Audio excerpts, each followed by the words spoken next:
It is very difficult for some reason to obtain permission to treat patients in the United States.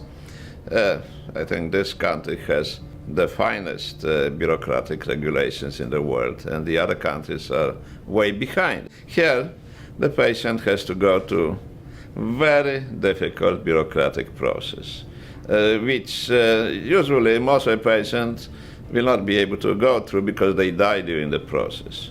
For some reason, they don't want to have cure of cancer. My name is Sergeant Rick Schiff. I'm an 11-year veteran of the San Francisco Police Department. I hold the department's highest Medal of Honor for bravery. That used to mean a lot more to me than it does now. What I'd like to talk to you about today is my now 7-year-old daughter. This is an identical twin. Her sister is now dead. Her sister, when she was 4 years old, Kristen, developed a highly malignant brain tumor that had spread throughout her spine and her brain.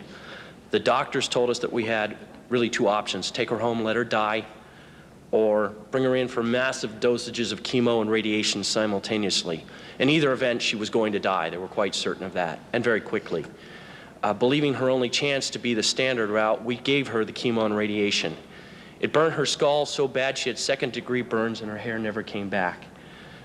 To change her diapers, we had to wear rubber gloves because her urine was so toxic and it burned her. At the end of 6 months, miraculously, she survived the standard treatment, although there was a high expectation she wouldn't. She still had cancer. We were told, sorry, we've done everything we can. Now she's going to die, probably within a couple of months. My wife and I, choosing not to accept that, started reading. The first book I picked up, the 3rd chapter, discussed Dr. Burzynski. As you may guess, I have some expertise in fraud. In fact, I'm quite certain there are enough attorneys in the room that I could be vordeered as an expert in fraud. And I conducted my own investigation. I have no doubt the man is not a fraud. I have no doubt that he does what he does out of earnest belief that his medicine works. And now you're in a position to judge for yourselves whether it works or not. But it's well established by the FDA that it's non-toxic. 18 months later, we took my daughter off the anti-neoplastin. She had not died. She had no signs of tumor. She remained free for 18 months of cancer. Within a month, the cancer was widespread in her brain. We put her back on Burzynski's. By the way, at the objections of our doctors, for some reason felt that it had failed her. We put her back on. Within 9 weeks, the tumor was completely gone. She died last July of neurological necrosis. Her brain fell apart from the radiation. The autopsy showed that she was completely cancer-free. Out of 52 cases of that disease ever, no one died cancer-free, just Chrissy. So she didn't die of a terminal illness. She died of my inability to care for her properly, and she died from bad advice. She died because there's a government institution that disseminates false information and is not looking out for the welfare of the people. You know, ladies and gentlemen, I swore an oath 11 years ago, and I think most of us in this room swore it at one time or another, to uphold the Constitution. It says life right in the beginning.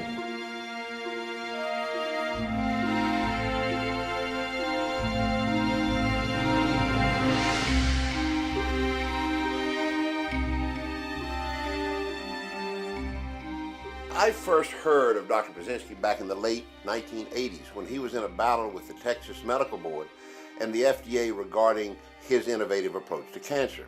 I wasn't surprised by that.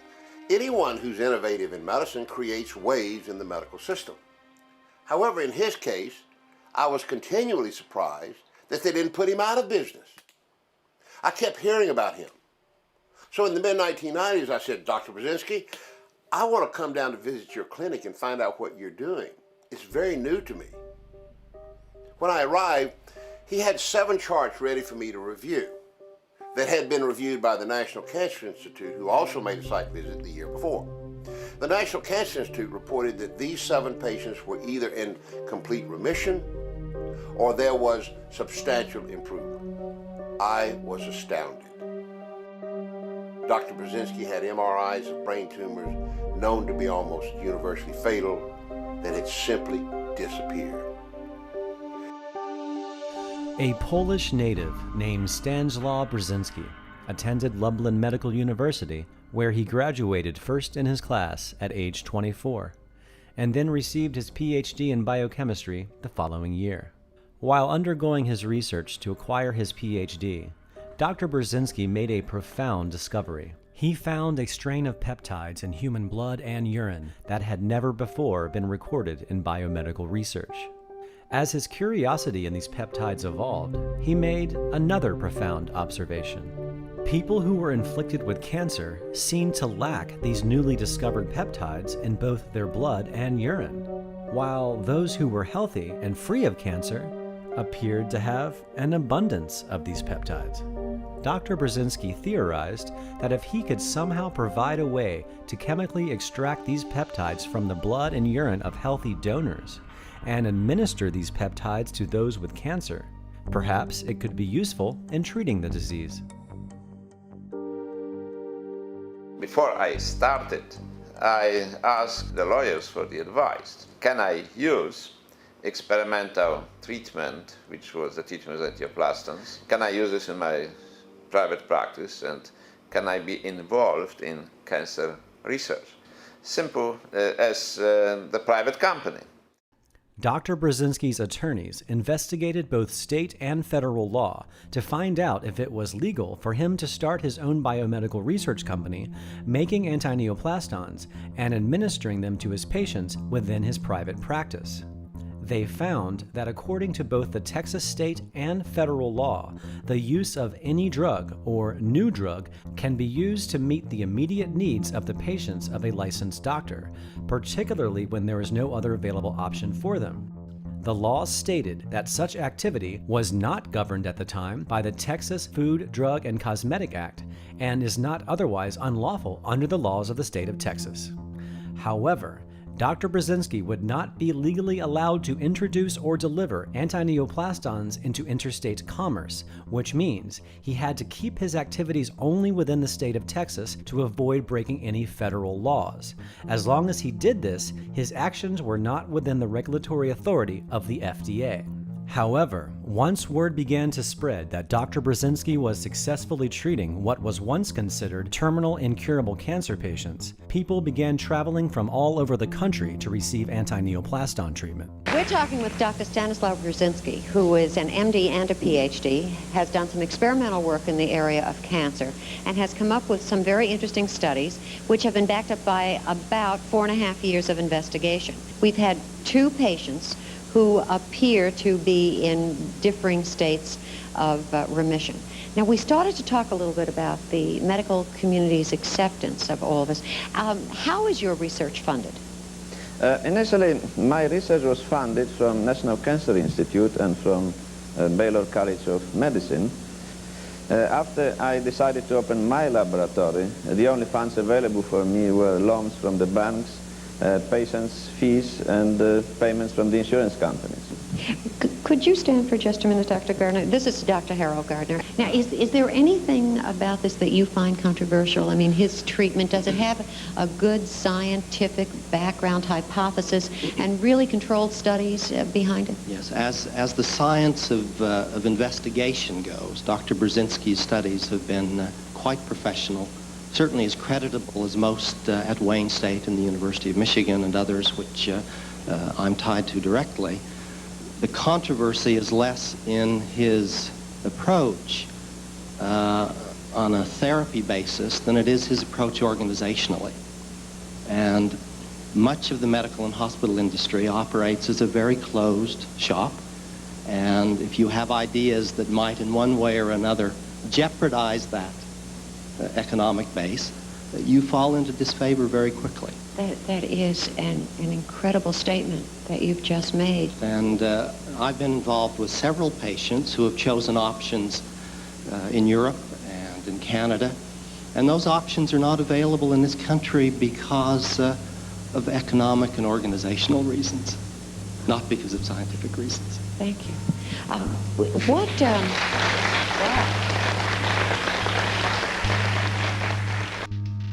For a long time, I didn't have any contact with Texas Board of Medical Examiners until around 1984. Some of my patients told me that they were approached by the agents sent to them from Texas Board of Medical Examiners, who were trying to convince them to file complaints against me. So this was shocking to me. And what is surprising, that they were using the state money, they were using taxpayers' money to travel a long distance, like from Houston to California, to convince our patients who were in California to file complaints against me. This was completely irrational. But nothing else happened at the time until I met, by coincidence, the vice president of MD Anderson Cancer Center, Dr. Hickey, who informed me that I will have problems this time with Texas Board of Medical Examiners. And obviously the problems began. And I was called to Texas Board of Medical Examiners. They began investigating me. However, there were no complaints from the patients. The patients were happy. We were treating patients who were very advanced, for whom there was no treatment available, and they were getting good results. So apparently there was no justification for such action. This was a very unpleasant investigation. They were trying to convince me again to stop my research, to stop treating patients. After about 2 years of going back and forth and being called to the board, finally they proposed to me that I should present to them a number of cases of patients who benefited from my practice. And they informed me that such medical records will be reviewed by expert oncologists, and if they are satisfied that I am not harming patients, that the patients are benefiting from my activity, then they will leave me in peace. I was very happy with this. I believe that Texas Board will do objective review of our results, and finally they will leave me alone, because we had amazing results in the treatment of very difficult cancer cases. I supplied to them twice as many medical records, which showed without any doubt great results in the cancer treatment. Incurable forms of cancer completely disappearing, with patients going to complete remission, and patients who were cured and living normal life after that. After submitting these cases to the medical board, he didn't hear back from them, leaving him to assume that the board was satisfied and would leave him in peace. However, 2 years later, the board came back again, pretended that the cases he submitted were not successful, and claimed he was violating a law that didn't exist, which was grounds for the board to cancel, revoke, or suspend his license.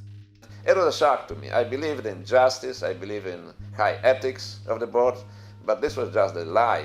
The medical board had no case against Burzynski, which prompted the board to file their first amended complaint in 1990. Still, the board had no case, which prompted them to file a second amended complaint in 1992. After about 5 years of this, 60 of Dr. Burzynski's patients petitioned the board to stop harassing their doctor. The board then tried to ignore these petitions by attempting to strike them from the record. Finally, in May of 1993, this case went to trial. I had never heard of Dr. Burzynski. I didn't know anything about him. I never was quite clear what the board's problem was. The board did not bring any expert witnesses to contest points that were raised by Dr. Burzynski.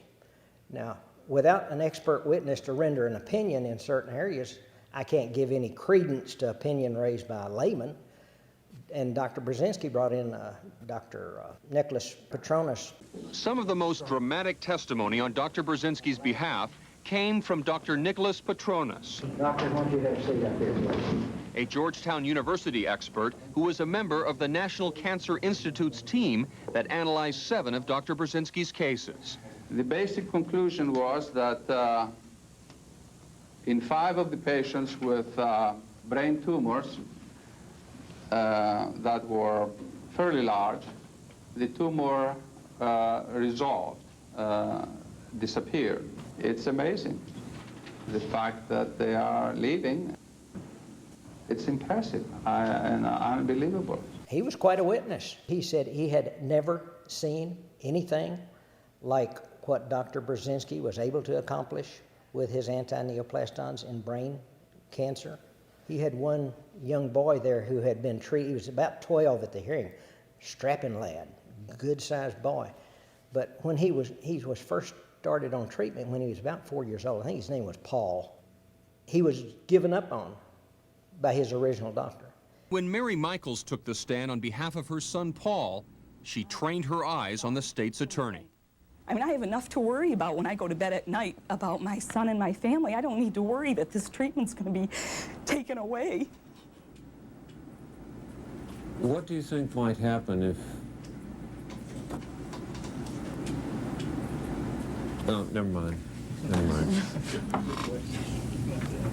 I have no other questions. For all I know, the kid may still be alive.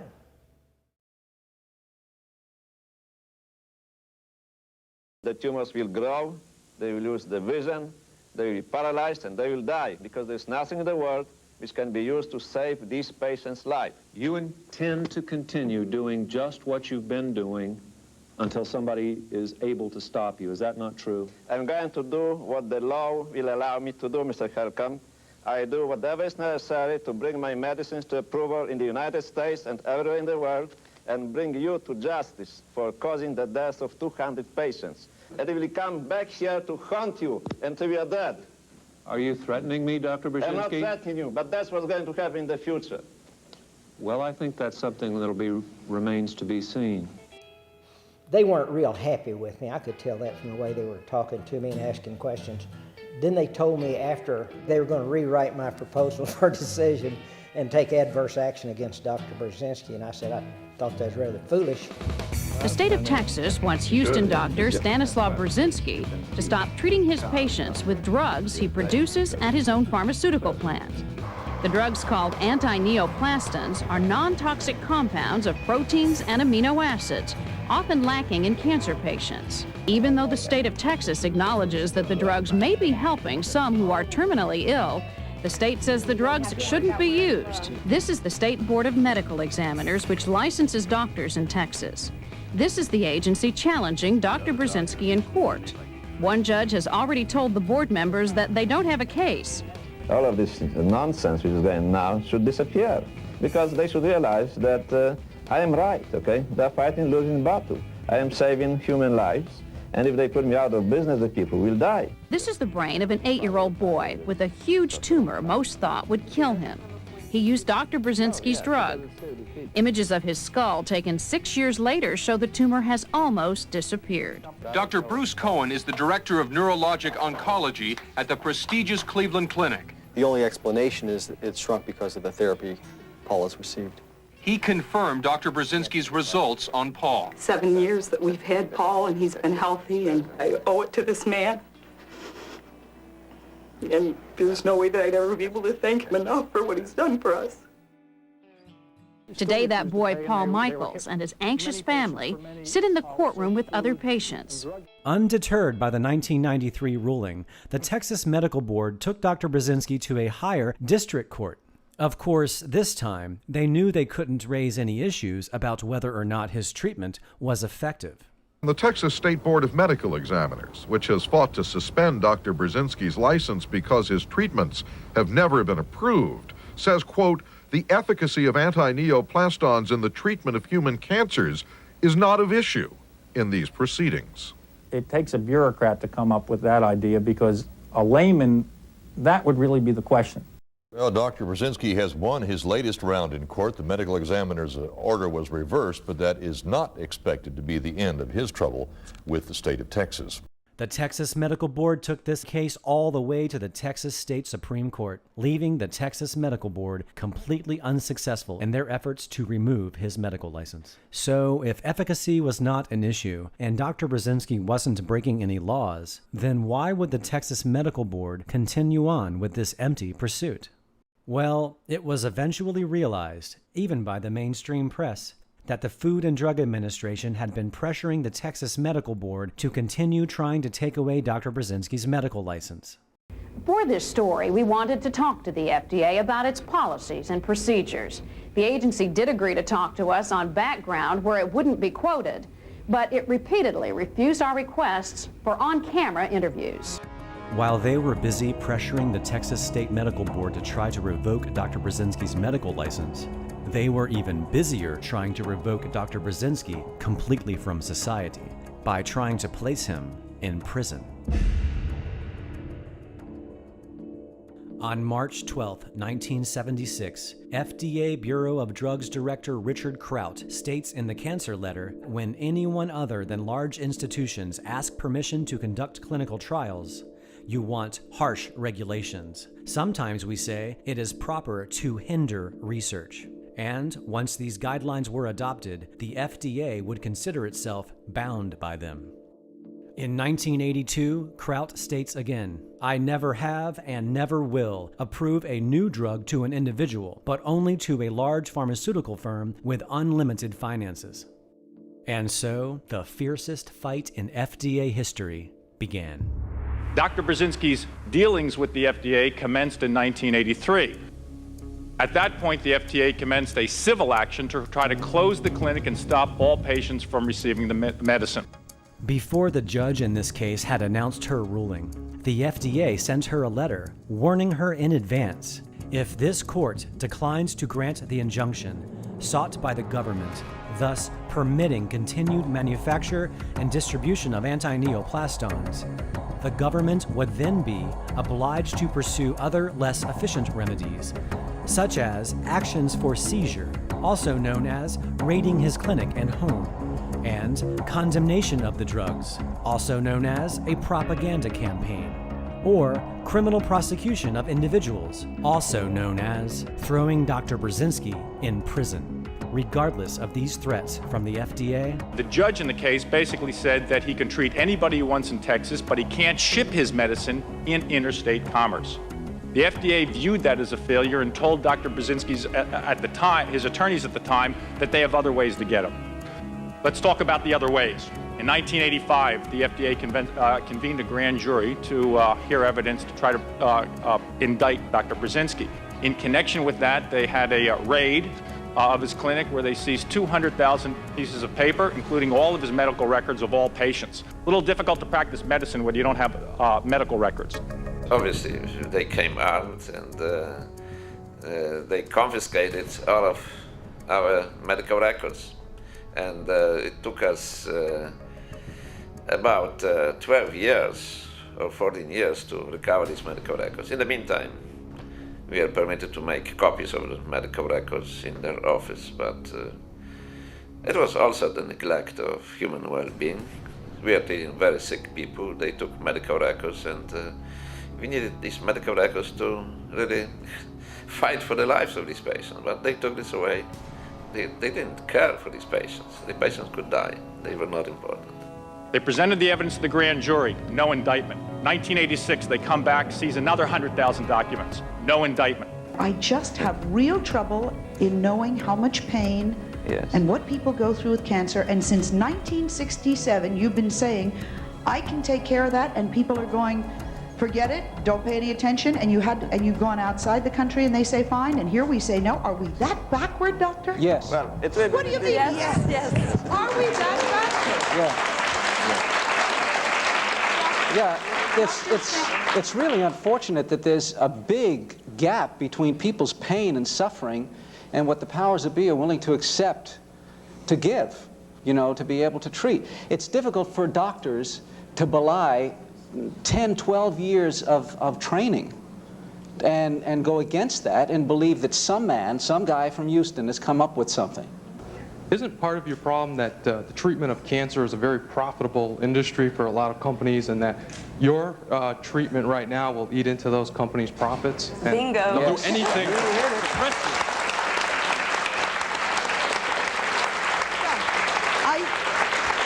I think that there are the people who give the chemotherapy and people like that, and the drug companies would have a very good reason for not helping you out. I would disagree with that from the standpoint that, as Dr. Burzynski's pointed out himself, the patients he's treating are patients who are not currently eligible for chemotherapy or radiation. If we were to find a new drug that had a high cure rate of cancer, it would give us the opportunity to treat many patients in whom we don't have potentially effective therapies now. 1990, another grand jury, either the second or the third. They present more documents. Dr. Burzynski testifies extensively before the grand jury, no indictment. 1991 to 1993. FDA investigates Dr. Burzynski. We don't know if evidence was presented to another grand jury. 1994, another grand jury. No indictment. 1995, another grand jury. This grand jury started in March of this year. On March 25th, I believe, it was Dr. Burzynski, along with a few of his patients, appeared on CBS show This Morning. Let me play devil's advocate. Here you all, very desperate folk, had undergone some cancer treatment, correct? No. None at all for you? I None had at all no for you. treatment. Let me go after these guys then for a second. Had undergone some treatment. Could it not have been that the treatment that you received prior to Dr. Burzynski's treatment was what, in fact, really cured you? Well, I'll jump on that. No way, because the recurrence I had was in a brand new spot that had not been involved before. So if all the punishment that I went through for the year went out of my system, and after it went out of my system, all of a sudden a new tumor comes in, how could that first treatment have helped the subsequent tumor? Later that day, the FDA came another raid, more patient documents, more subpoenas. We were flooded with calls last Friday with people wanting to know how to get a hold of you.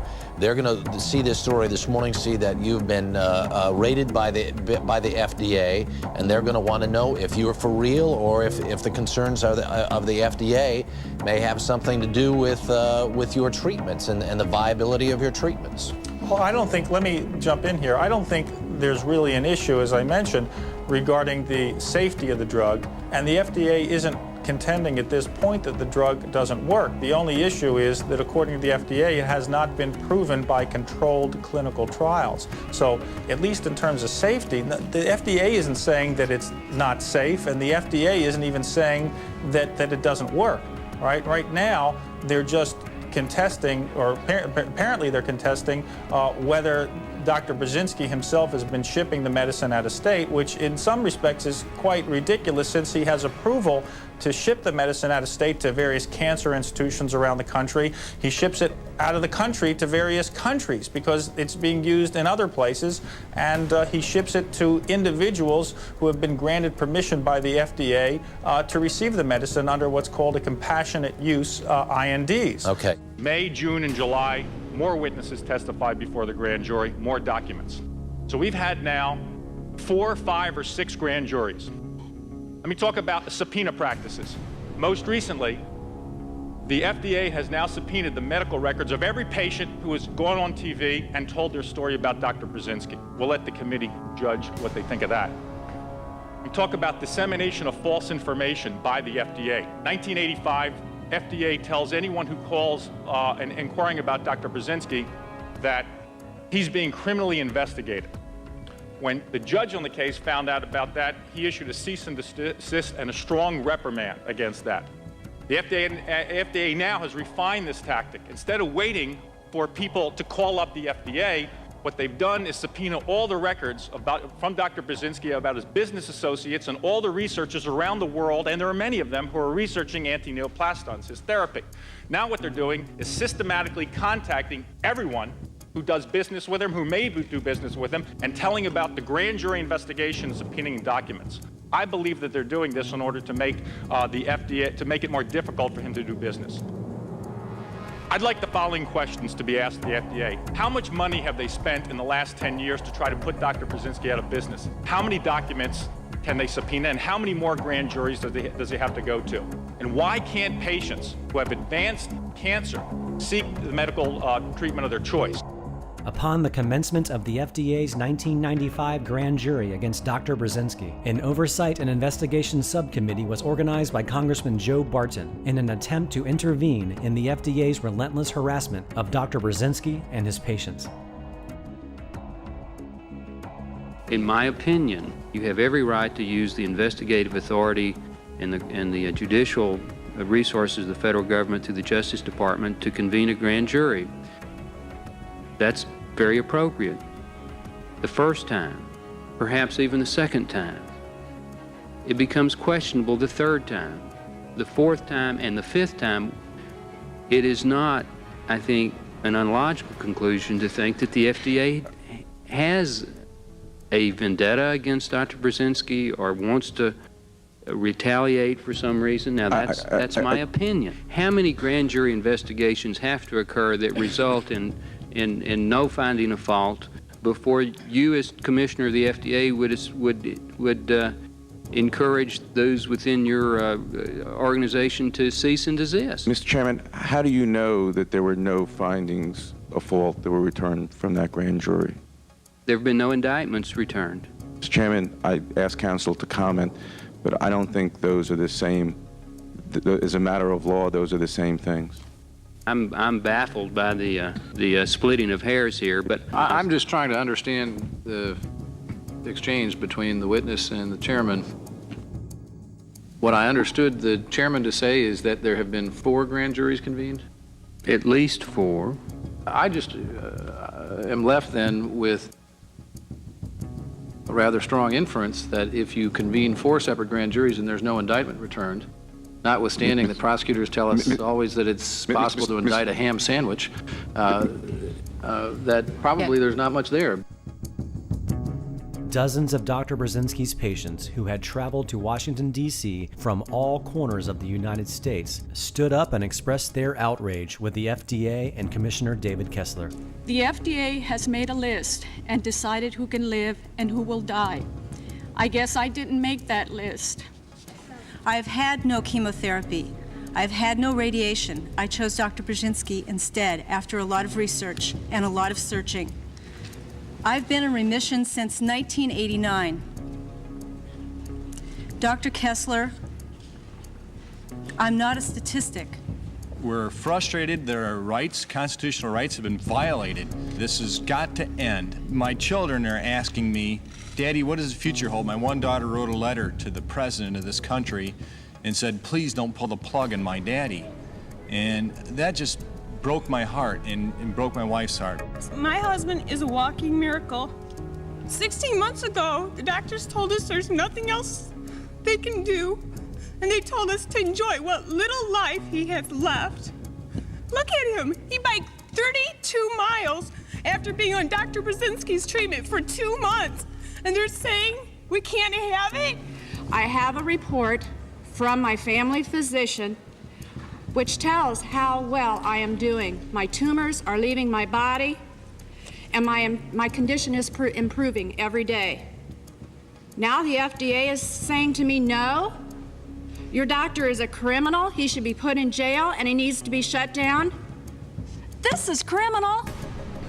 I want the FDA to get out of our lives and stay out of her doctor-patient relationship. What the classical conventional medicine had to do for me was there, nothing. For me, the next thing was the minister. I did not want to undergo chemotherapy, which I had a new name for, chemotherapy, or any type of radiation. I was extremely lucky I found Dr. Burzynski. And I don't want the FDA to take this right from me. I came 18 years ago from communist Romania, and the tyrannous dictator Ceausescu never stopped a doctor from treating anybody. How can we have something like this in the United States?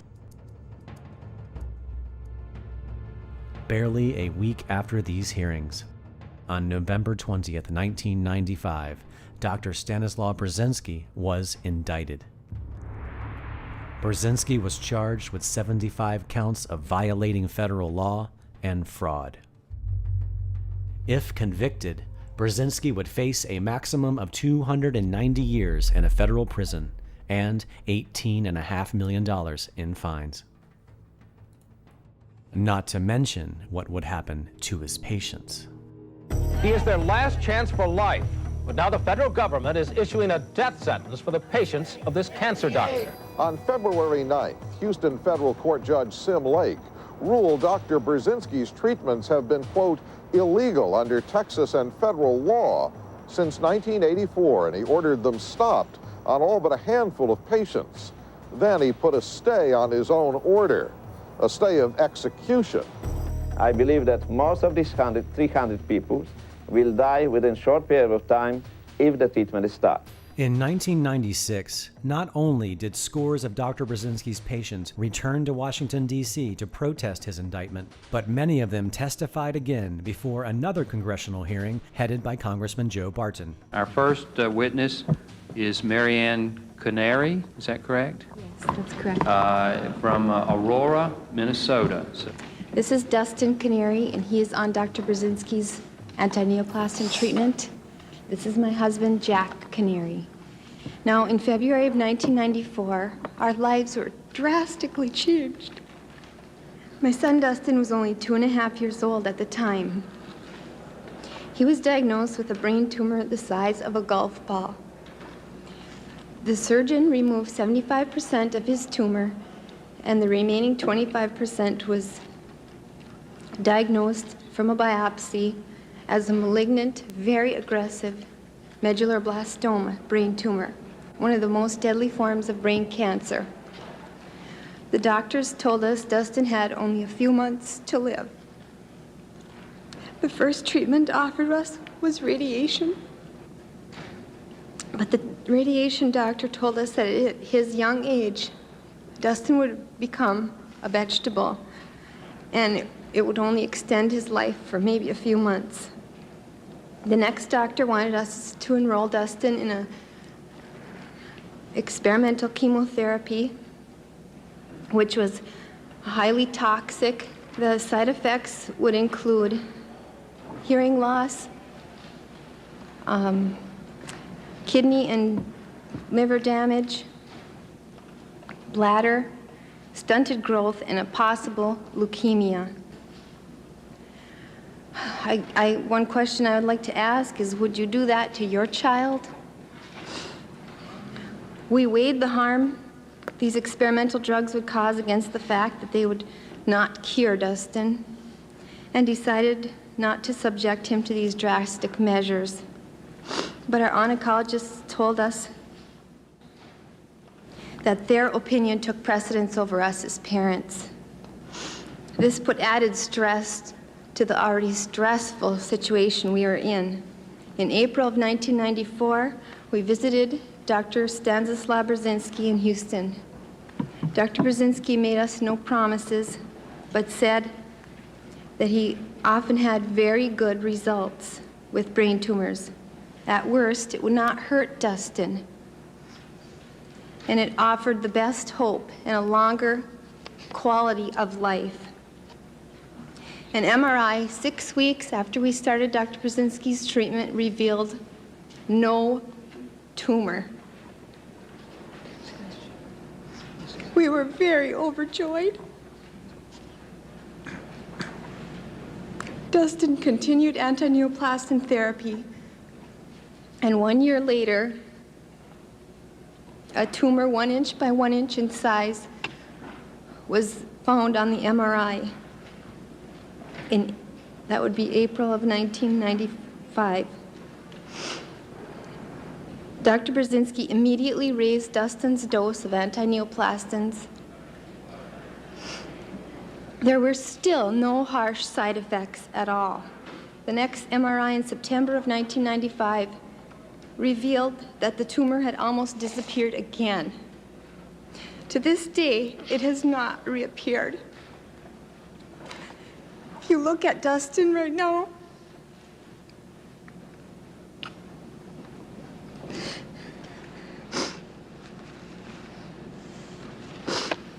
he is a happy, healthy 4-year-old who has outlived his prognosis. There is no traditional treatment that would have kept him alive with such good quality of life. FDA Commissioner David Kessler loves to grab headlines as a man who loves children so much. He wants to protect them from the ravages of smoking. If Dr. Kessler loves children so much, why have he and his agencies been trying so hard to cut off my son's last hope for life? Without this treatment, my son will die. This is a photo of Dustin Canary at 4 years old in 1996. This is a photo of Dustin Canary at 22 years old in 2013, happily married. And this is a photo of Dustin Canary today, paying it forward by helping to save the lives of others as a firefighter and paramedic. American cancer patients from now on will have faster and easier access to more promising therapies. Here, in a nutshell, is the importance of each of the President and the FDA's 4 proposals. First, for patients with refractory, hard-to-treat cancer, instead of requiring evidence of clinical benefits, such as survival, FDA will rely on objective evidence of partial response, such as tumor shrinkage, as an initial basis for approval. This will allow us to rely on smaller, shorter studies for the initial approval of cancer drugs. The second proposal, we will expedite the availability of promising medications that have been approved in certain other countries. Third, we will include representatives of cancer patients in FDA's cancer advisory committees and thereby make sure that their views are heard when it comes to recommending approval or non-approval of cancer drugs. And fourth, we will eliminate unnecessary paperwork that used to delay or discourage cancer research by non-commercial clinical investigators. I'd be happy to take a few questions. Yes, sir. Will FDA's initiatives that you announced today expedite the current review of anti-neoplastons treatments? The FDA's initiatives will allow the agency to rely on smaller trials, fewer patients, if there is evidence of partial response in clinical trials. I don't want to get into any particular agent, except let me point out that the information needs to be part of clinical trials. We will accept less information up front. We're going to require further study after approval because the science has matured. But the important point is that information needs to be gathered through scientific means, through clinical trials. And I think that's a very important point. You can't just use an agent here or there. You have to use it as part of a clinical trial so we can get information on whether the drug works. Will patients who have taken other forms of cancer treatments, chemo or radiation treatments, be allowed to participate in trials for anti-neoplastons? The agency has many trials, has approved trials for patients with anti-neoplastons, yes. What are anti-neoplastons for the layman here? Again, I don't want to focus on any one particular cancer compound. They relate to certain compounds that are being used and being promoted by a physician in Texas. We are committed to providing expanded access and availability to American patients for any drug that there's reason to believe may work.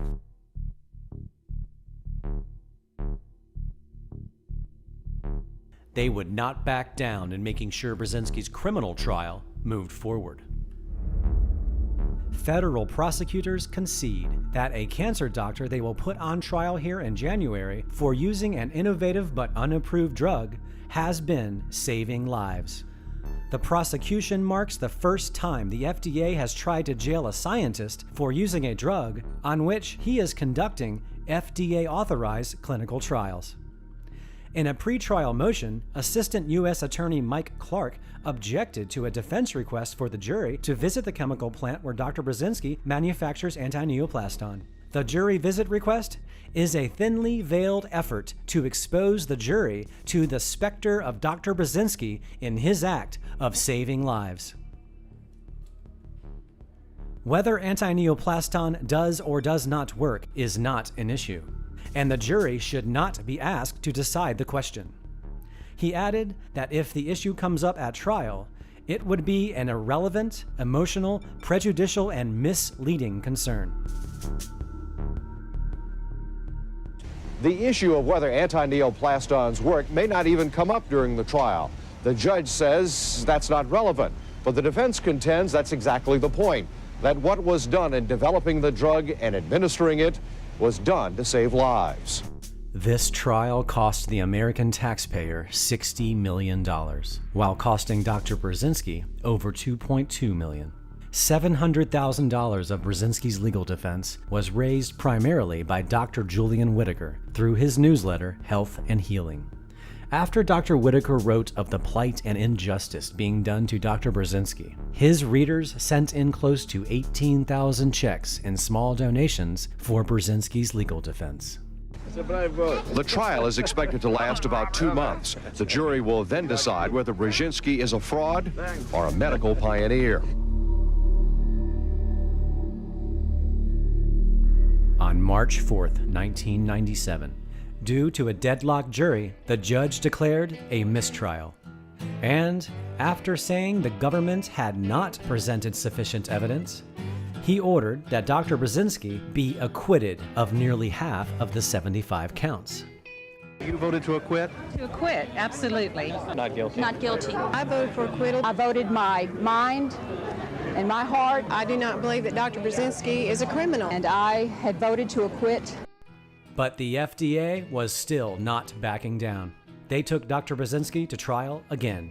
Though, after apparently accepting the absurdity of their case, on May 19th, the FDA suddenly dropped 40 of the 41 remaining charges.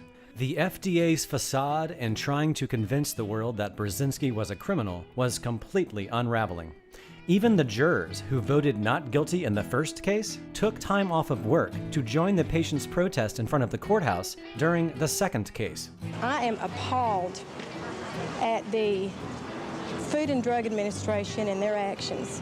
We're here today basically to protest the witch hunt that's going on by the FDA. We have to stick together and really support these patients that are suffering, not only health-wise, but having to come down here to make a stand against the FDA. Please don't waste my money abusing the system to make sure that you maintain your power. The jury spent about 3 hours deliberating this house of cards, leaving Burzynski acquitted of the final charge. Every one of Dr. Burzynski's patients now, every future Burzynski patient is and will be on a clinical trial. There were many patients who would like to testify in our behalf and convince the jury and the judge that without the treatment they will die. But the judge did not admit any statements which could show that the treatment is effective. The judge did not allow the jury to visit our facility where we produce medicine. They were trying to keep it away from the jury. If this information will be presented to the jurors, then this trial would be finished very quickly. And that's what the jurors told us, because after the trial we talked to the jurors, and they were shocked that such information about the treatment, which is saving the life of a patient, was not presented to them. And I was sick listening to the lies of prosecutors from U.S. attorneys. It was not necessary for them to do it. They could tell the truth. They represented the biggest power, but they still were doing this all the time. So they were trying to do it a sneaky way. And that's what is horrible, okay? That's what should be exposed, because I think the United States deserves better. While all of this was taking place, Burzynski knew that the easiest way to keep the government from putting him out of business or in prison was to partner with an established pharmaceutical company. An interest was shown from Japanese pharmaceutical company Chugai and the Italian pharmaceutical company Sigma Tau, but both deals eventually evaporated, likely due to the rapport developed so far between anti-neoplastons and the FDA, being an issue indeed, and were unable to verify the likelihood that they could openly and effectively work with the FDA. Then, by 1990, it seemed that Burzynski's luck had finally changed. Burzynski had apparently treated the sister-in-law of the chairman and CEO of Elan Pharmaceuticals. Elan enthusiastically drafted a letter of intent stating they would aggressively pursue the filing of necessary protocols with the Food and Drug Administration for approval and marketing of antineoplastons as quickly as possible. They soon negotiated financing, licensing agreements, and royalties. In the midst of closing this deal with Elan, more good news emerged. Dr. Davorit Samid, a scientist and medical professor from Maryland who Burzynski had hired to further study antineoplastons, managed to present her work at an oncology symposium in Switzerland, which landed her and antineoplastons a cover story in a 1990 issue of Oncology News. In 1989, we retained Dr. Davorit Samid as our consultant. Dr. Samid at that time worked at Uniformed Services Medical School in Baltimore, and later she moved to the National Cancer Institute. She did a lot of work with antineoplaston ingredients. Unfortunately, when the pharmaceutical company entered the picture, such as Elan Pharmaceutical, our consultant, Dr. Samid, became too close. She really became consultant for Elan Pharmaceutical, and she was working with Elan from this time. And suddenly, Elan Pharmaceuticals terminated their licensing agreement, stating Elan has significant doubt as to whether the active substances comprising of antineoplastons have patent protection, thereby rendering an agreement meaningless. Antineoplastons are not just one chemical. You have different ingredients in antineoplastons. Okay? One of these ingredients was known, and before we discovered that this is metabolite of antineoplaston, and was known and was available before. Okay, so when we patented our invention, our lawyers told us, look, you can't patent this particular ingredient because it was known before. Okay, so let's list it in your patent, but don't patent this because you never get patent for that. Okay, but this is the least important ingredient of antineoplastons. While this was an odd turn of events, more good news continued to pour in. It was in October 1991 when Dr. Nicholas Petronas led the National Cancer Institute on their site visit, the very same site visit Dr. Petronas would later base his testimony when defending Burzynski against the Texas Medical Board.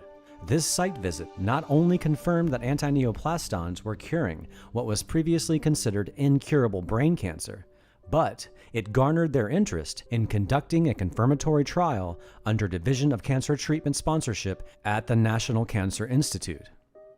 These trials involved most of their top experts, including Dr. Michael Friedman, the Associate Director of the Cancer Therapy Evaluation Program.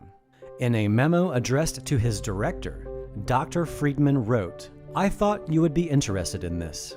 Antineoplastons deserve a closer look.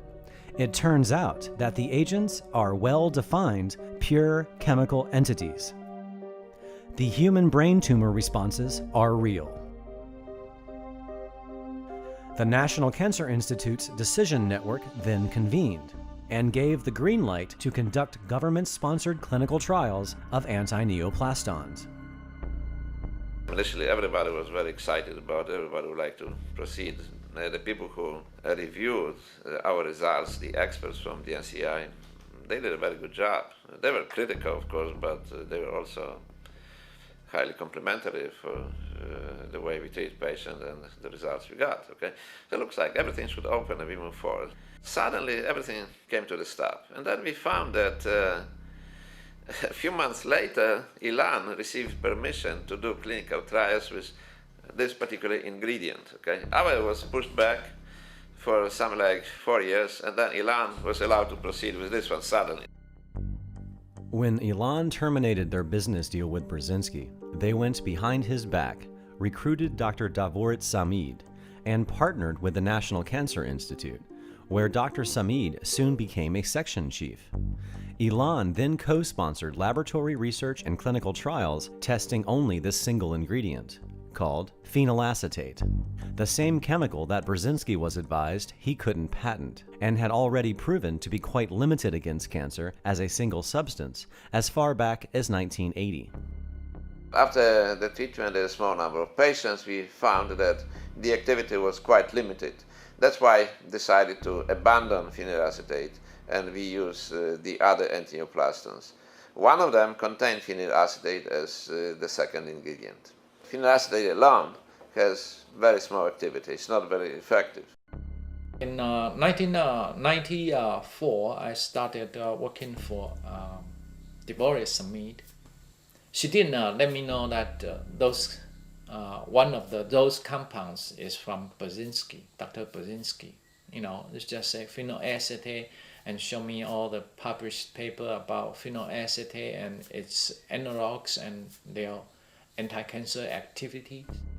It was quite amazing in the lab, because if you find a compound that has anti-cancer activity and then you find a bunch of analogs, it's like you stumbled in a pile of gold.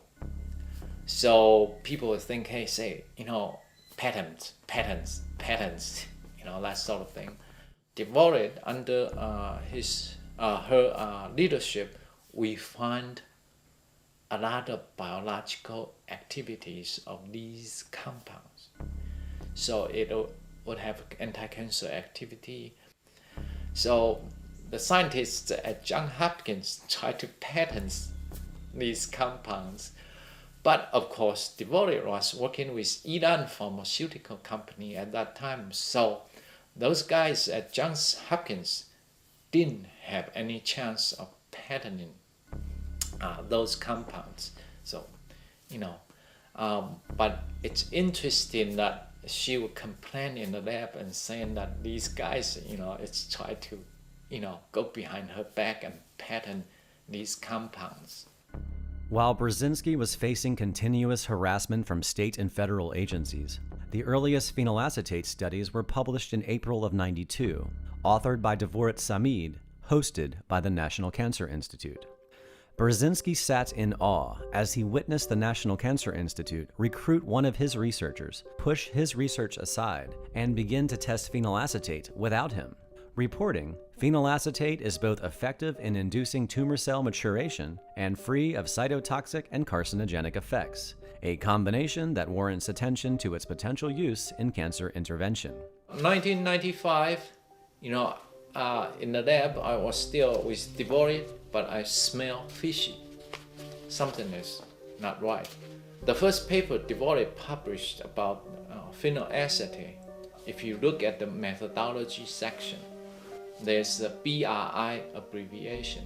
She got materials from Burzynski Research Institute, Houston, Texas, but it didn't say Burzynski Research Institute. For us, as scientists, it's a funny practice. Burzynski's name failed to appear in the acknowledgments or any of the references listed in this report.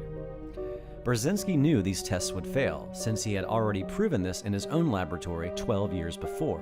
Abandoned by the National Cancer Institute, he sat powerless on the sidelines as the attempted hijacking of his discovery unfolded before his eyes, ending in the hideous train wreck he warned them it would.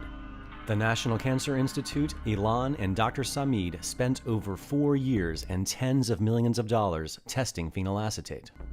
Phenylacetate really by itself has very little clinical effect. The NCI or Ilan could not use the other ingredients of angioplastin because they were covered by the patents owned by me. They were trying to commercialize this, but without the other ingredients, they couldn't do much with this. This needed to be given in conjunction with the others. While coming to terms with this reality, the National Cancer Institute decided to honor the government-sponsored clinical trials of antineoplastons they had initially promised Burzynski in 1991. These trials have been conducted at the Mayo Clinic in Minnesota and the Sloan Kettering Hospital in New York. Currently, there are only 8 patients enrolled.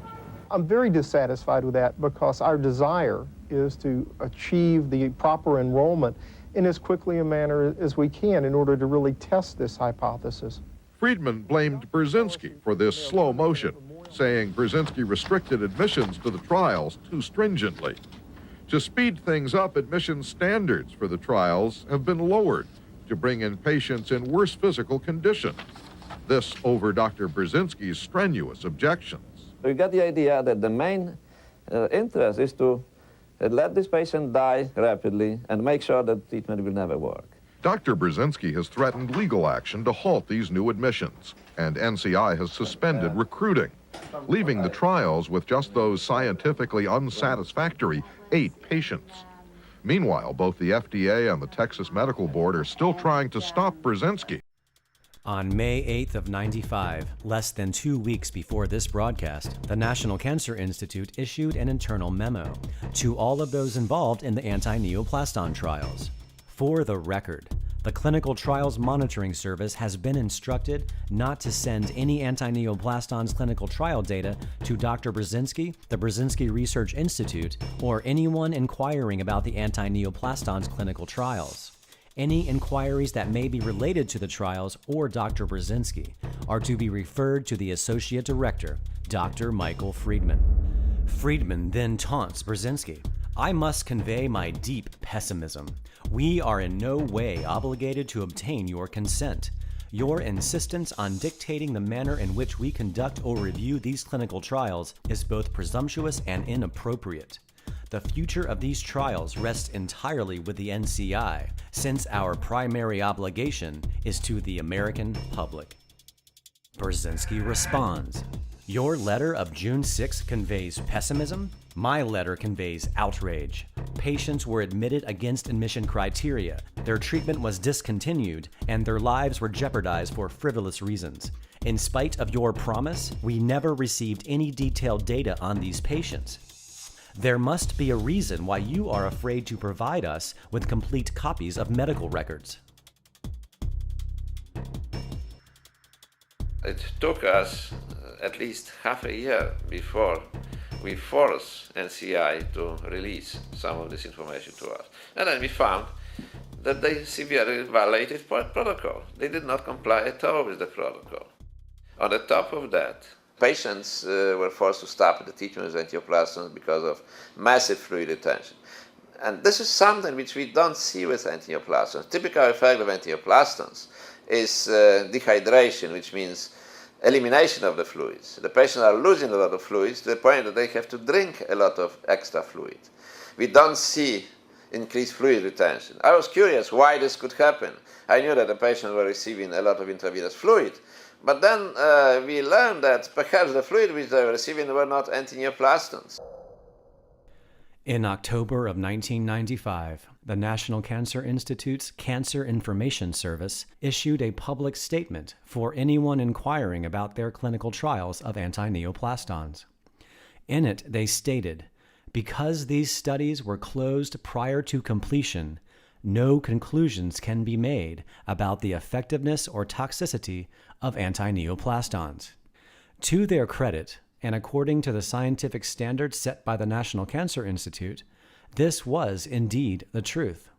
However, 4 years after these trials were closed, and 2 years after Burzynski defeated the FDA and won his freedom, the National Cancer Institute just couldn't leave well enough alone, and decided to vindictively publish these scientifically invalid anti-neoplaston trials in the peer-reviewed medical literature.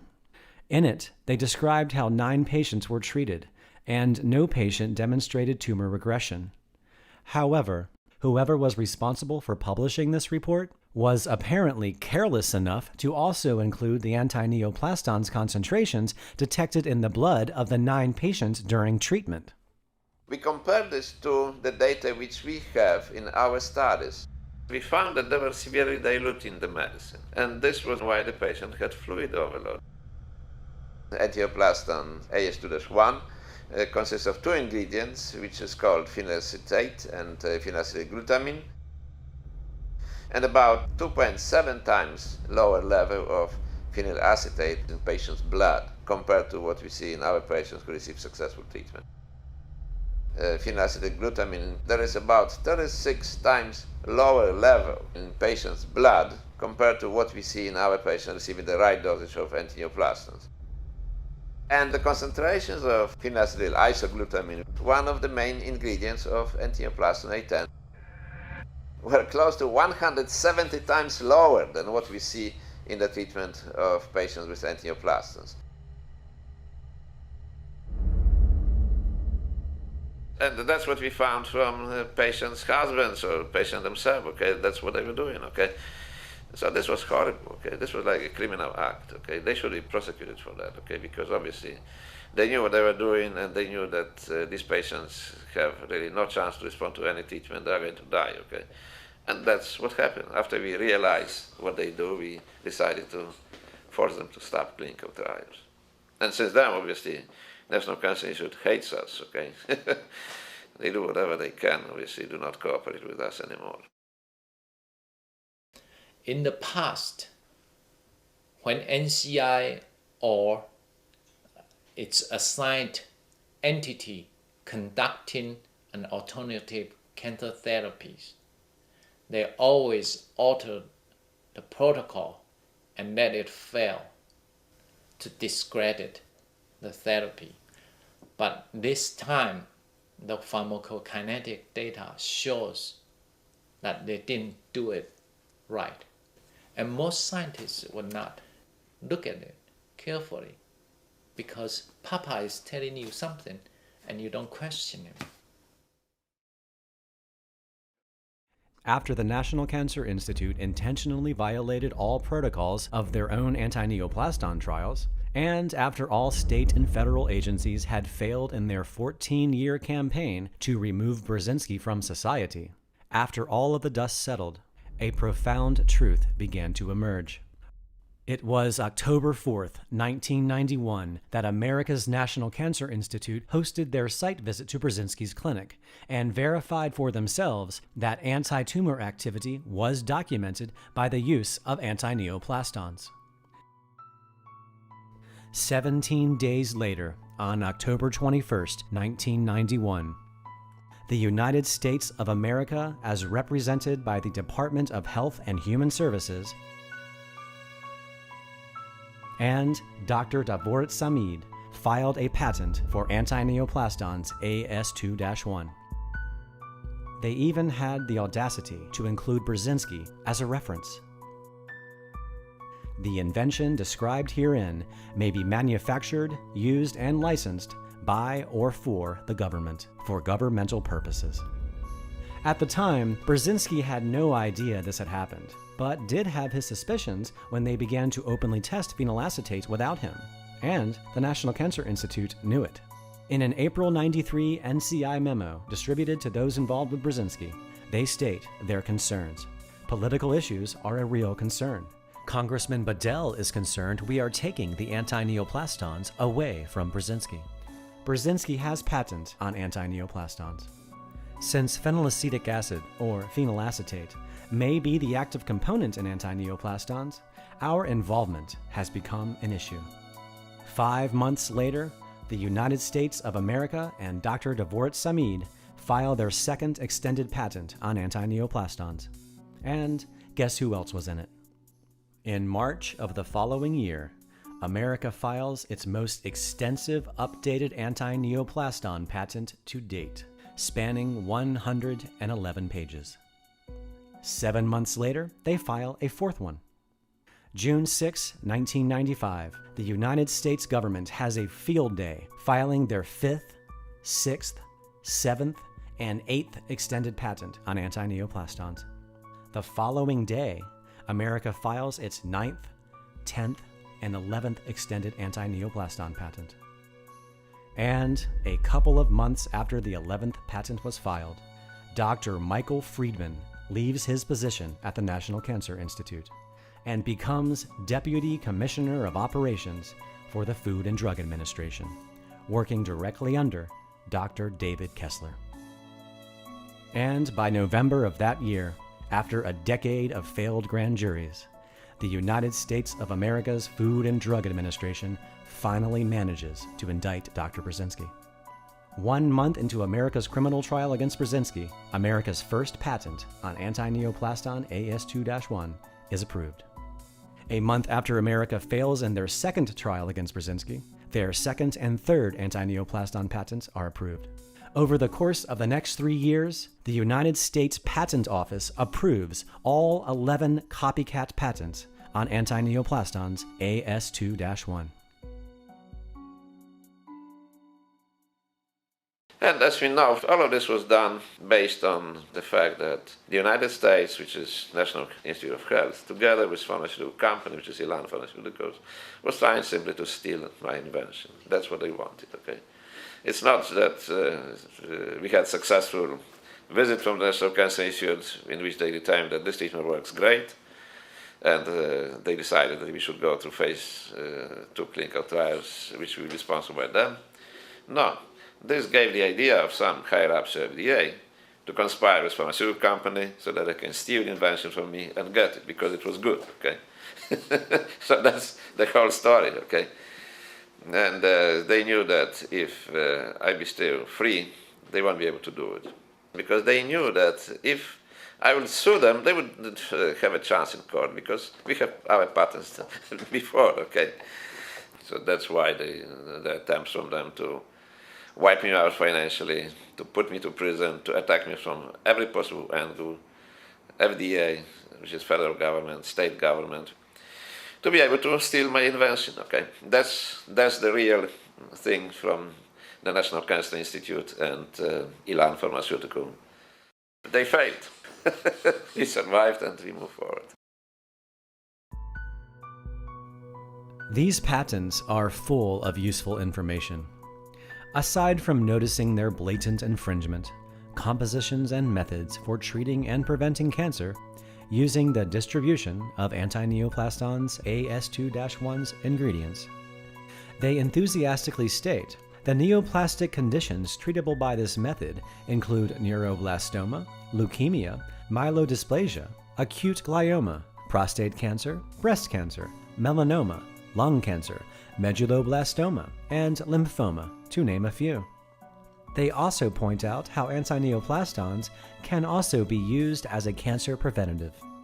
However, the most revealing piece of information found in these patents is where they state current approaches to combat cancer rely primarily on the use of chemicals and radiation, which are themselves carcinogenic and may promote recurrences, and the development of metastatic disease.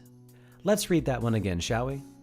Current approaches to combat cancer rely primarily on the use of chemicals and radiation, which are themselves carcinogenic and may promote recurrences, and the development of metastatic disease.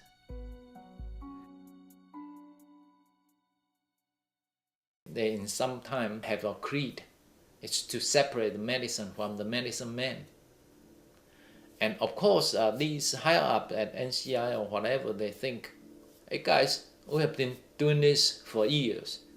We know what's going on. So they think, well, we know what's going on with phenylacetate, phenylacetylglutamine. If you can outsmart the medicine man, you can cut a piece of a pie for yourself. That's the name of the game. If you cannot be the first one, if you can the second one and be bigger than the first one, still, why not? That's the mentality. You know, under the capitalist sun, there's nothing sacred. Money talks. The smearing campaign against us continues from good doctors, from American Medical Association, from American Cancer Society, despite of the fact that it should stop a long time ago. What do you mean by this plastin study? What is that? Antineoplastons are peptides, which I discovered, which can stimulate genes which fight cancer and which can decrease the activity of the genes which cause cancer. And these are molecular switches. You published that? Yes, I published about 300 articles. And I presented that? numerous Well, that seems revolutionary. Do you discount that? I've known of what he's been doing, and I think, you know, the work that he's doing, there's no scientific evidence that it provides any benefit for cancer patients. You're discounting all the work? Yes. He also states that there's no complications or very little complications in his treatment. And I've actually had one patient that went to him and had the treatment and almost died. 4 years after my diagnosis, I had run into one of the neuro-oncologists that I met with and told him that I had gone to Dr. Burzynski and I was cured, and he kind of wrote it off. I was very excited to tell him that I was cured, and he really burst my bubble about it, so it was somewhat depressing for me. You have an amazing story of survival sitting right next to you, a young woman named Jody Gold. Jody, I understand that you actually had a very advanced malignant brain tumor diagnosed right before you turned 32 years old, and here you are with us today. Exactly, and I'm actually here today because I participated in a clinical trial. I don't know why Dr. Black is not telling the truth. We conducted 12 phase 2 clinical trials under strict FDA supervision in every one of these trials. We have objective response to the treatment. We prove that treatment works, that treatment can cure incurable brain tumors. The patients can live not only over 5 years tumor-free, but over 10 years tumor-free from the types of tumors where chemotherapy can do absolutely nothing. This is well documented. This was reviewed by the top specialists in the United States, but it was never reviewed by Dr. Black. He didn't review even a single case treated by us. More than that. Why are you not open treated patients whom Dr. Black advised do not come to us 11 years ago for incurable brain tumors. Her tumor was gone in 2 months. She's now 11 years later in perfect health, living here in LA. And Dr. Black told her, you'll be wasting time and money coming to Dr. Burzynski. Why are you not as a good doctor? Why are you not open to this? Well, actually, I'm open to anything that would benefit my patients. The doctors I know and the clinicians I know and these people are evangelical. I mean, they are hugely vested and invested in doing what they believe is very important and good work. It helps them get up in the morning to go to work. So folks who are invested in that kind of zealous way, are going to look at anything that isn't within that vision. They're going to look askance at it. They're going to look at saying that's really weird, or that's a charlatan. My oncologist, the radiologist, the MRI guy, and everybody we talked to said, he's a quack. You should not do that. I mean, he's dangerous, and. We basically said, well, we did our research and this is what we want to do and you can't do anything for me, so why not? Well, it's not good. It's not smart. It's a fake. It's a scam. He's going to take your money and you're not going to get anything. I mean, it was everything that you'd hear from someone that didn't know anything about it but really didn't want to do it. So, but they weren't in the position that we were in. It didn't seem that they had any facts and figures and concrete evidence to debunk him. Good point. It was just maybe what they had heard.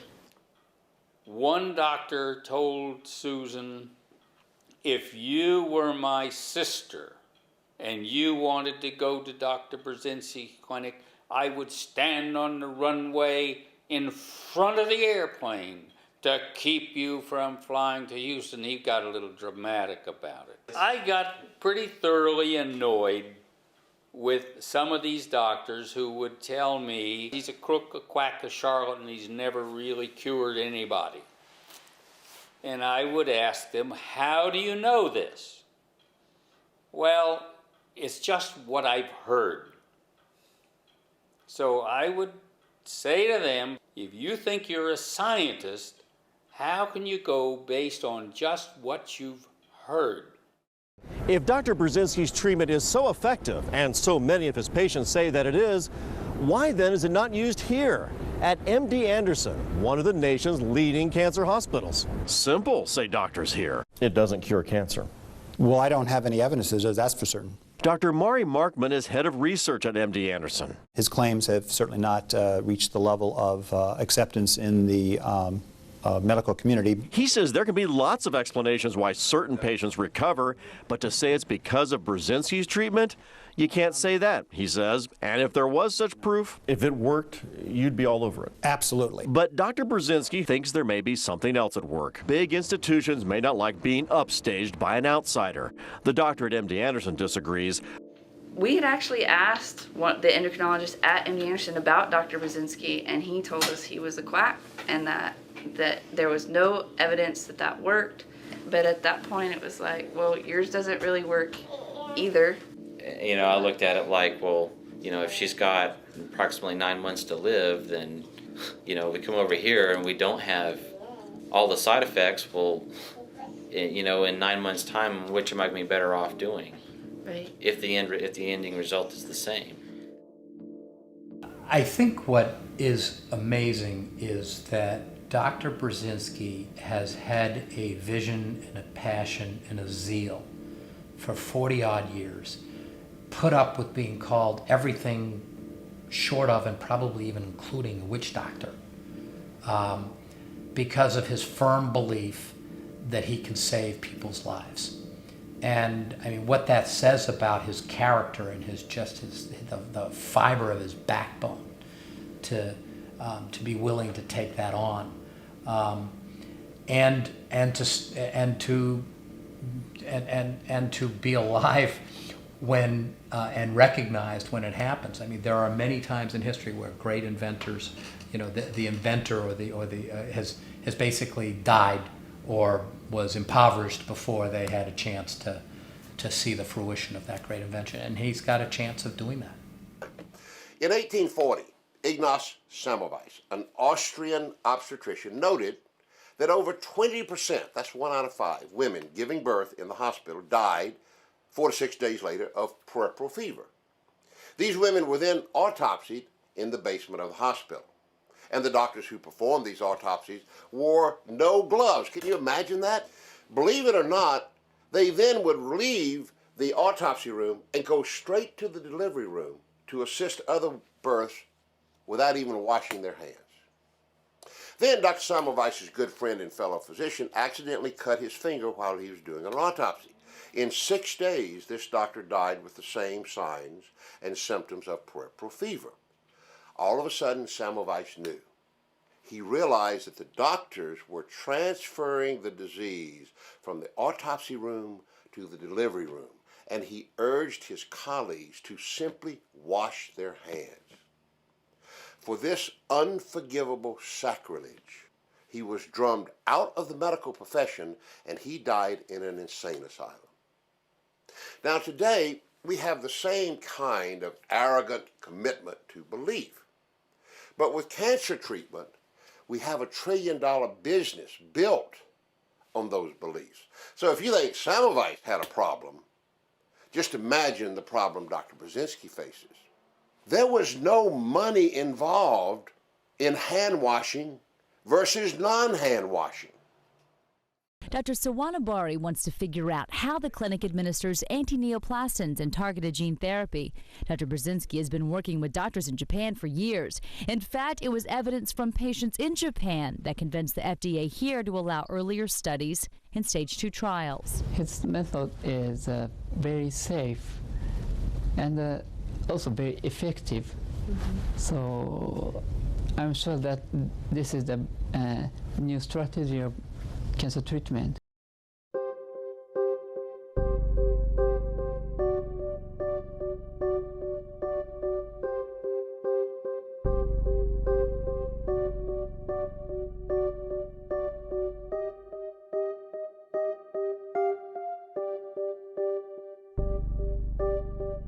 They did the MRI and discovered it was a brainstem glioma, and they explained that hers was diffuse, where it was like the healthy tissue and the cancerous tissue were swirled together.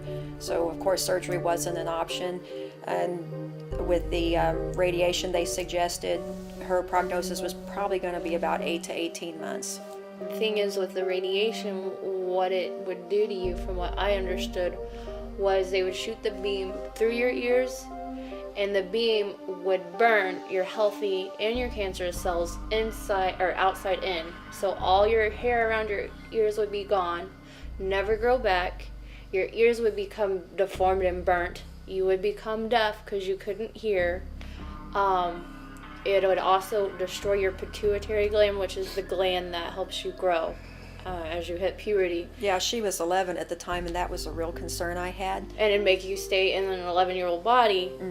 And basically, in the end, you'd become in a vegetated state where you couldn't take care of yourself, which wasn't a very good quality of life. Because my big concern was with the oncologist originally that we were dealing with was, you know, how it was going to affect her development, and when she started to enter the teenage years, starting a period and growing and developing, and he just looked at me and he said, well, frankly, Mrs. Russell, she's not going to live that long.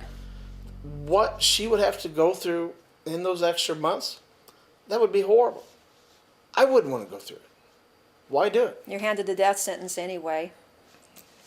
So what was the point of the radiation? You know, you have to say, okay, modern medicine doesn't have an answer. Let's find our own. When you look at what is going on and how Dr. Burzynski is being handled, it is clearly a function of, you know, anytime you have big business, big government, big labor, big pharma, big cancer industry, whatever, they become so wrapped up in protecting the institution, whatever it is, that they forget what their fundamental job is. You know, and what's happened with big pharma and big cancer is they kind of, you know, they've forgotten to be curious about that there might be other opportunities and options out there, and they're focused on protecting their turf. Due to this reality, combined with the continued failed efforts of state and federal agencies in their attempts to stop Burzynski from continuing to treat patients and expand his research, special interest groups have since launched a relentless propaganda campaign against Dr. Burzynski and his supporters and patients in hopes that this game-changing innovation never reach the open market. And here's why. While most would assume that a breakthrough cancer treatment of this magnitude would be widely celebrated by the industry and encouraged for no other reason than its monetary worth, when one applies the logic and reason of the scientific method to this idea, this theory has no foundation or basis in fact. The primary reason that the cancer industry and its regulatory agencies fear the approval of anti-neoplastons is purely economical. If anti-neoplastons were FDA approved for just one cancer type, even the smallest and obscure of cancer types, like brainstem tumors in children, where anti-neoplastons hold the first cures in medical history, but only afflicts a few hundred children per year, this would mean that anyone of any age diagnosed with any type of cancer, like breast, lung, or liver, could legally insist their oncologist provide them with anti-neoplastons off-label. Given the gentle and non-toxic nature of these medications, most reasonable people would begin to opt for anti-neoplastons as a first line of defense against their cancer, instead of first choosing the outdated modalities of toxic, life-threatening chemotherapy and radiation. Since approximately 40% of all men and women will develop cancer in their lifetimes, the FDA approval of anti-neoplastons on any level will reap financial devastation to the medical industry and could send Wall Street into a downward spiral. Additionally, since these patented medications have been in FDA clinical testing for more than 20 years, theoretically, the patents have expired. But technically, they are still partially protected due to being in the limbo of FDA clinical trials. Once anti-neoplastons are FDA approved for market, the entity owning their patent rights will only have up to 7 years of cornering the cancer treatment market before these medications devolve into a generic drug. Once they become generic, like the antibiotic, their prices will plummet indefinitely, allowing any global drug company to produce and sell anti-neoplastons, effectively destroying the current high-profit paradigm that the cancer industry has relied on for more than 40 years. Due to this stark reality, special interest groups are making every possible attempt to derail the approval of anti-neoplastons, demonize their inventor, while relentlessly trying to confuse the public about the truth of this story and the invention of anti-neoplastons themselves. The primary weapon in this deceitful propaganda is what is defined as an astroturf campaign. What is astroturf? It's a perversion of grassroots, as in fake grassroots. AstroTurf is when political, corporate, or other special interests disguise themselves and publish blogs, start Facebook and Twitter accounts, publish ads, letters to the editor, or simply post comments online to try to fool you into thinking an independent or grassroots movement is speaking. The whole point of AstroTurf is to try to give the impression there's widespread support for or against an agenda when there's not. AstroTurf seeks to manipulate you into changing your opinion by making you feel as if you're an outlier when you're not. A carefully constructed narrative by unseen special interests designed to manipulate your opinion. A Truman Show-esque alternate reality all around you. Complacency in the news media combined with incredibly powerful propaganda and publicity forces mean we sometimes get little of the truth. Special interests have unlimited time and money to figure out new ways to spin us while cloaking their role. Surreptitious AstroTurf methods are now more important to these interests than traditional lobbying of Congress. There's an entire industry built around it in Washington. AstroTurfers seek to controversialize those who disagree with them. They attack news organizations that publish stories they don't like, whistleblowers who tell the truth, politicians who dare to ask the tough questions, and journalists who have the audacity to report on all of it. Sometimes AstroTurfers simply shove intentionally so much confusing and conflicting information into the mix that you're left to throw up your hands and disregard all of it, including the truth. Drown out a link between a medicine and a harmful side effect, say vaccines and autism, by throwing a bunch of conflicting paid-for studies, surveys, and experts into the mix, confusing the truth beyond recognition.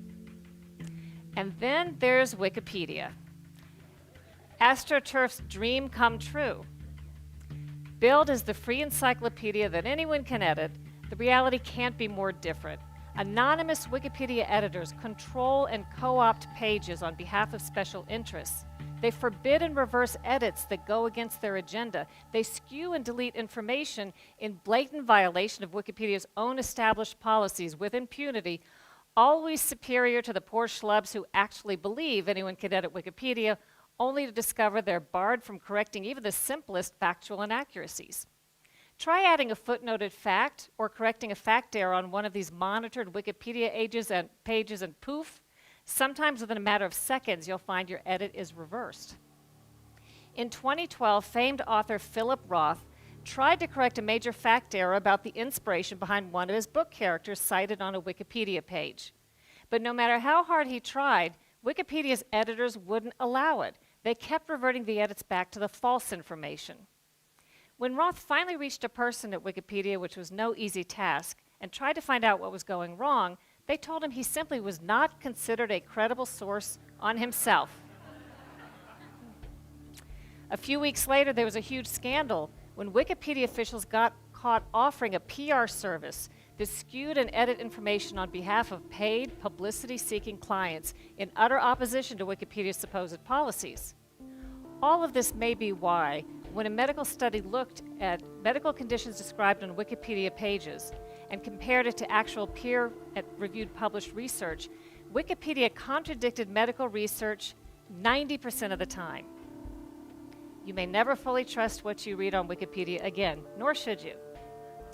This anti-Burzynski propaganda campaign began in November of 2011 with science blogs, which nearly went under after accepting paid propaganda messages masked as editorials by corporate giant PepsiCo, as well as science-based medicine, which in turn spawned the website The Houston Cancer Quack under the guise of an AstroTurf organization called the Skeptics for the Protection of Cancer Patients. After this bogus group was established, they opened Facebook pages, Twitter accounts, blog incessantly, start petitions, even comparing Burzynski's FDA-sanctioned activities to the infamous Tuskegee experiment, where doctors intentionally gave scores of African Americans syphilis. This group also launched a grossly deceiving and manipulative website called the Other Burzynski Patient Group, which consists of a list of unconfirmed former patients allegedly treated by Burzynski's organization who allegedly died under its care, without providing the unsuspecting reader full names or sources.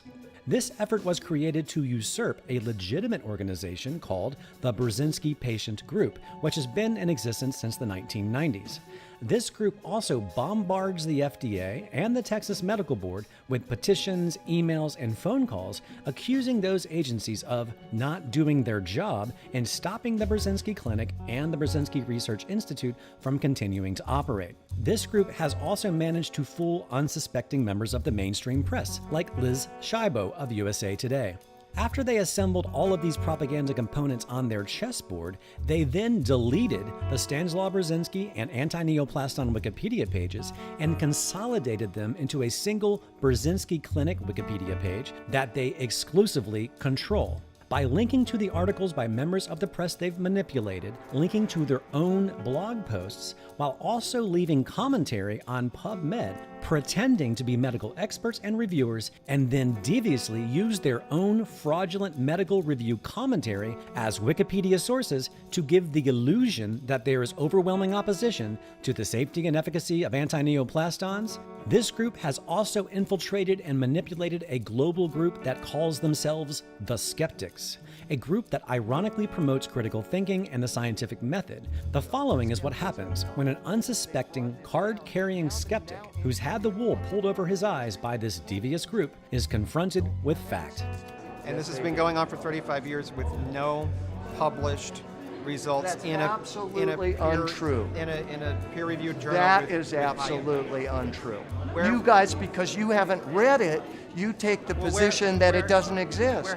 Let's meet for lunch one day. I'll buy you lunch, and I'll bring you all of the published, peer-reviewed clinical data. I would love to see that. Okay, I would love to see it. But I have to say, I mean, from where I'm coming from, I've done a lot of research. I haven't found anything other than the research. Where did you do your research? You can look on Medline. You can look on PubMed. You can search. I mean, you can search Burzynski. You can search anti-neoplastons.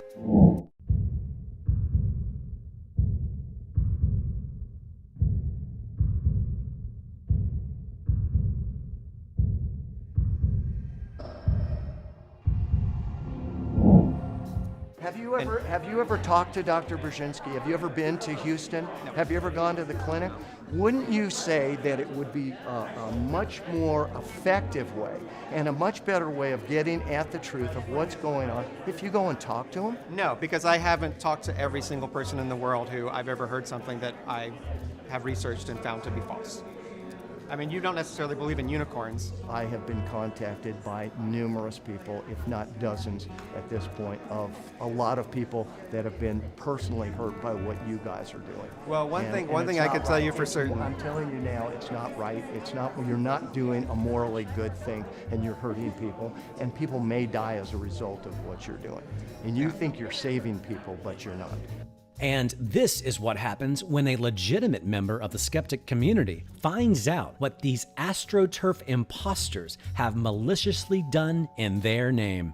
This film was great. I don't have a question, but I think that one of the people on the can respond. I happen to be the head skeptic in Orange County, and I think that this film negatively reflects what skeptics are all about.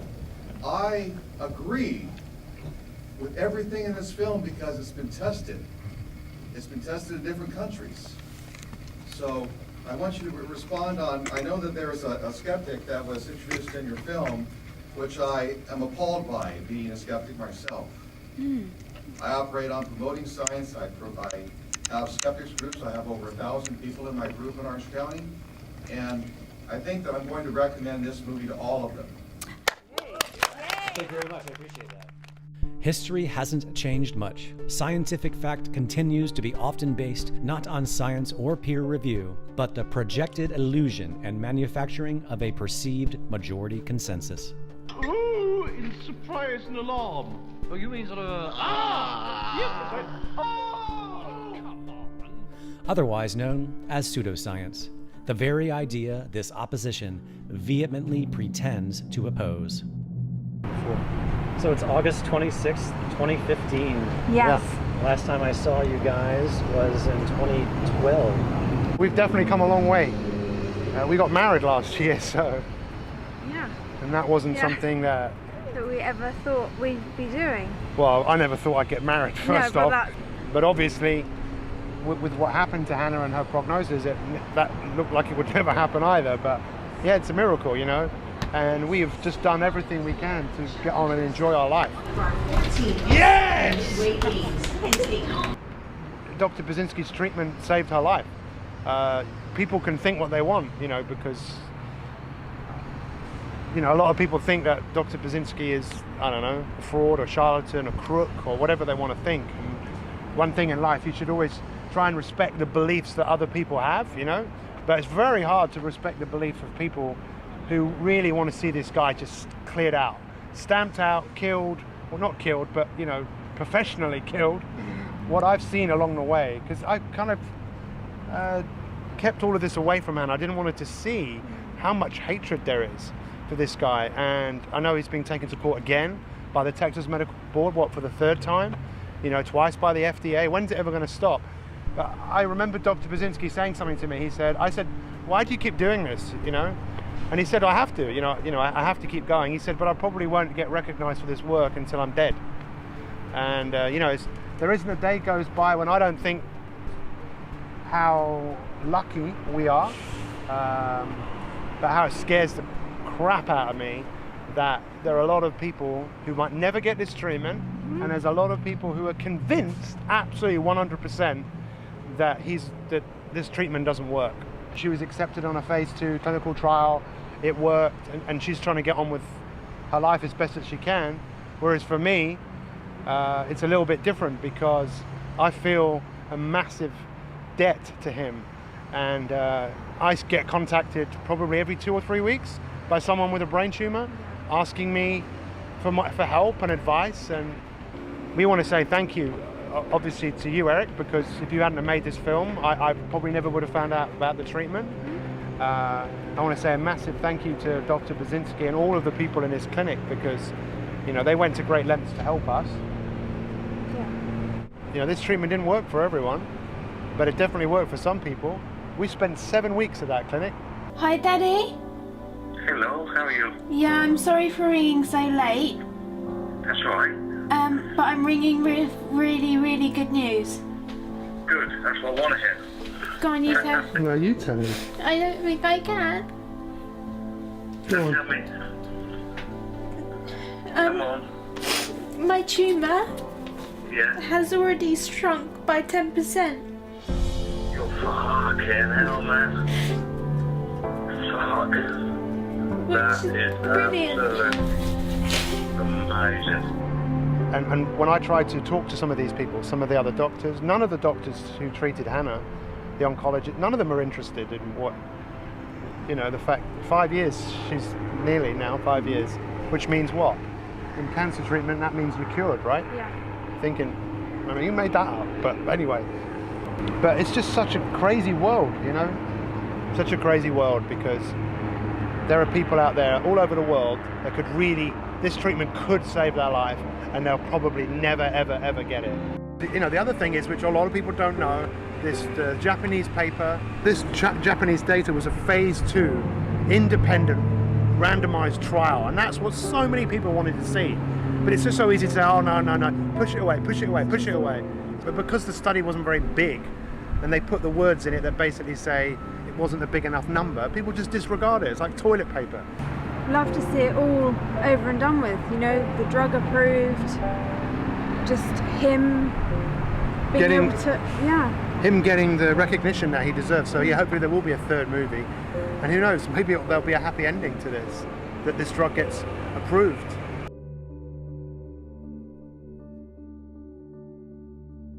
Two years ago, we finished our phase 2 clinical trial program.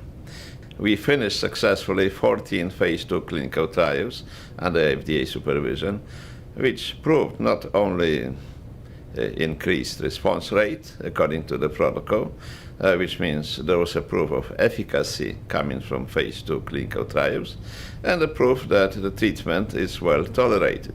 So basically, after we finished clinical trial program here in the United States, and after our Japanese colleagues reported exciting data in the treatment of colorectal cancer, which spread to the liver by running randomized controlled clinical trials, which shows doubling long-term survival in such patients, we found ourselves under horrible harassment by regulatory agencies and by people who were hired by our adversaries. Then the last stage of quote-unquote war against us started.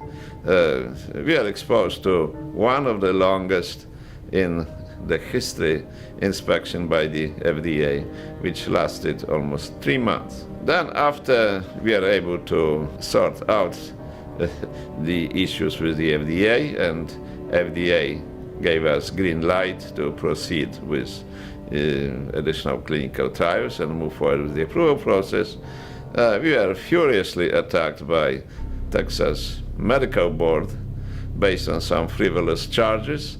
We had audit by Internal Revenue Service, or IRS. We have also submitted to audit by Security and Exchange Agency.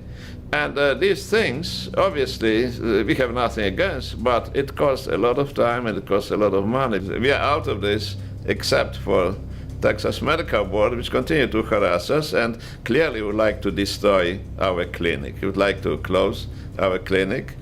Started litigation of me personally and oncologists and the other doctors who are working for our clinic.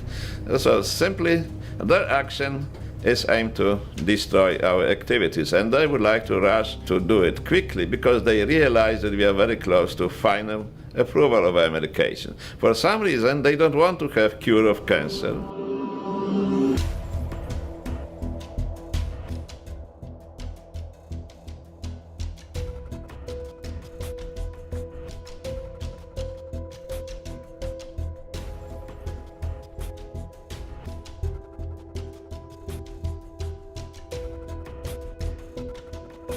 It's almost like a cancer industrial complex now.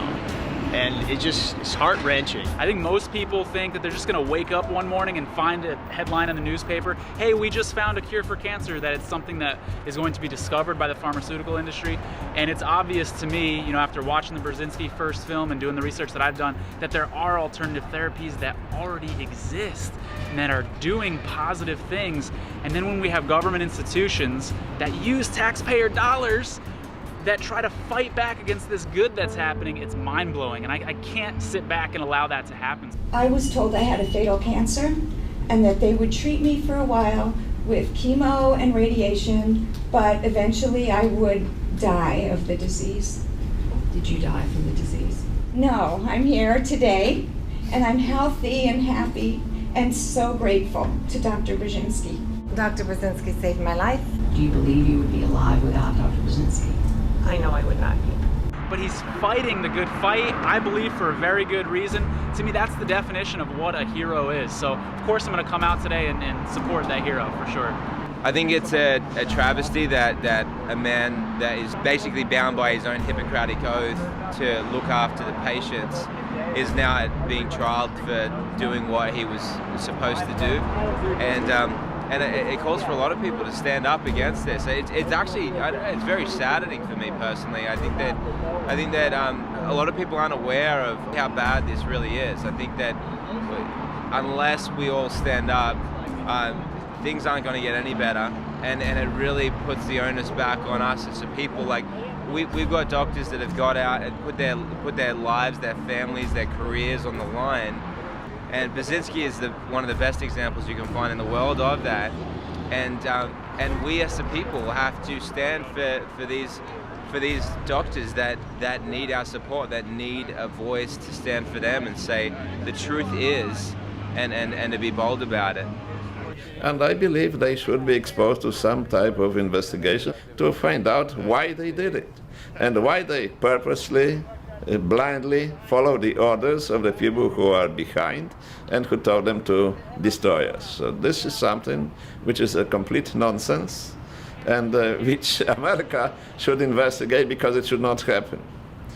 Hopefully this will be explained and we'll be relieved from this menace which is really hurting us and hurting patients.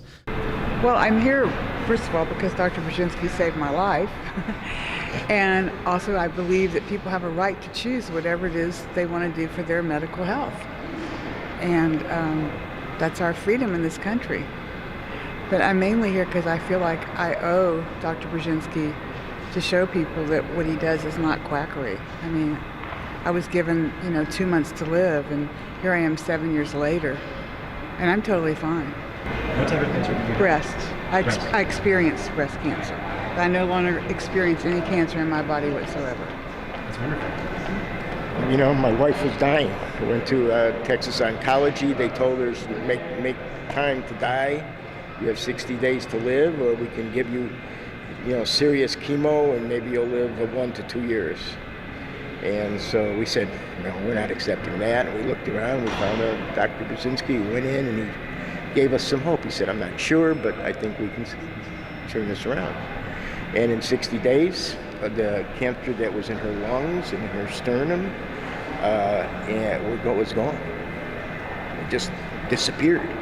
If you'd have seen the x-ray she had on her lungs, it was totally white. 60 days later, we did another x-ray, gone, nothing in there. And, what he discussed it with us, it just made perfect sense that, if you're not working for the FDA or the drug companies, there's a way to cure cancer. I'm 25 years old at the end of the month, and there's been a cure for cancer that long. Plain and simple.